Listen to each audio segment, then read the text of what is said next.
আসসালামু আলাইকুম রহমতুল্লাহি ওয়া বারাকাতুহু। সম্মানিত দেশ ও প্রবাসী ভাইরা, এটা একটি হজ্জখানা। এই শীতের ভিতরে ছাত্ররা বসতে খুবই কষ্ট হয়। মাদ্রাসাটা অনেক গরিব, এখানে তেরকম একটা কোনো অনুদান নাই বললেই চলে। এই শীতের ভিতরে রাত্রেবেলা দিনের বেলা বসতে অনেক কষ্ট হয়।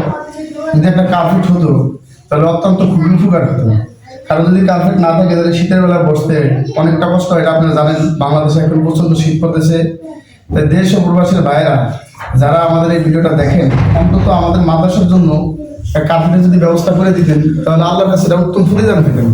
এই শীতের ভিতরে ছাত্র যারা বসে কোরআন শরীফ পড়ে তাদের যে সব, এটা আপনারা পাবেন ইনশাআল্লাহ। যতদিন এই কার্পেট মাদ্রাসা থাকবে কিয়ামত পর্যন্ত সবকিছু আপনারা পাবেন।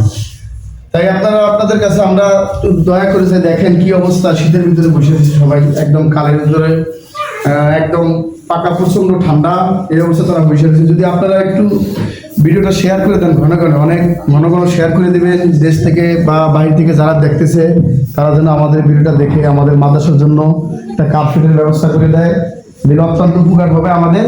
আপনাদের কাছে এটুকু চাওয়া, আমাদের ভিডিওটা বেশি বেশি শেয়ার করে দেবেন, যাতে এই কোরআনের ফাঁকিগুলা কার্পেটের নিচে বসে পবিত্র কোরআনুল কারীম তেলাওয়াত করতে পারে। এবং আপনাদের জন্য কিয়ামত পর্যন্ত দোয়া করবেন যারা আমাদের মাদ্রাসায় মুসলা দিবেন বা কার্পেট দিবেন। আসসালামু আলাইকুম রহমতুল্লাহ।